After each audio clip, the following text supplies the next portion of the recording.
Hi, 大家好, I'm Alison. Welcome back to my channel. If you like my video, please subscribe, leave a thumbs up, and send to a friend who also want to learn Chinese.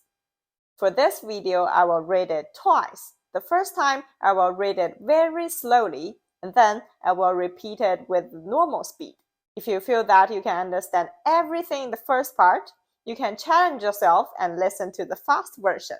And don't forget to check out the description below. There I have the material and the flashcard for this story. Are you ready for the listening practice?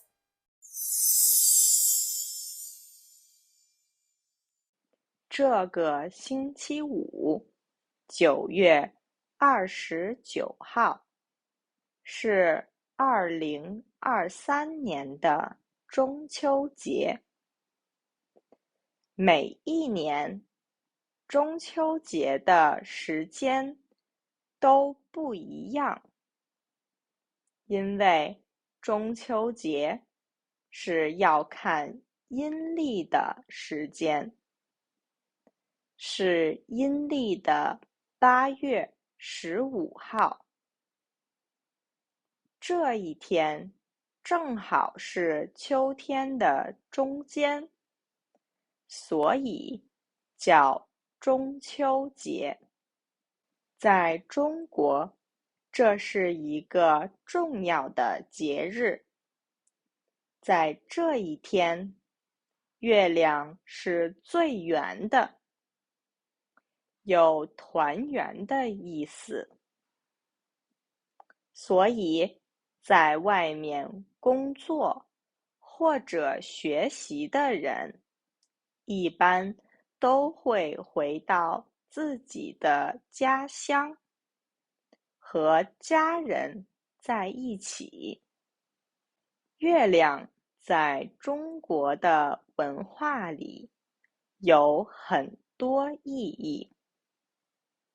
人们用月亮表达对朋友、亲人、家乡的想念，也会用月亮表达自己伤心、难过的心情。在中国的诗歌里，有很多写月亮的句子。中秋节的晚上，大家会和家人在一起吃月饼、喝茶、看月亮。大家也会买月饼送给自己的朋友。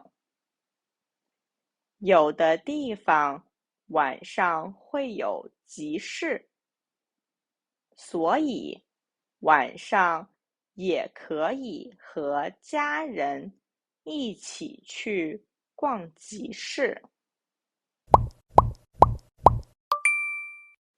这个星期五，9月29号，是2023年的中秋节。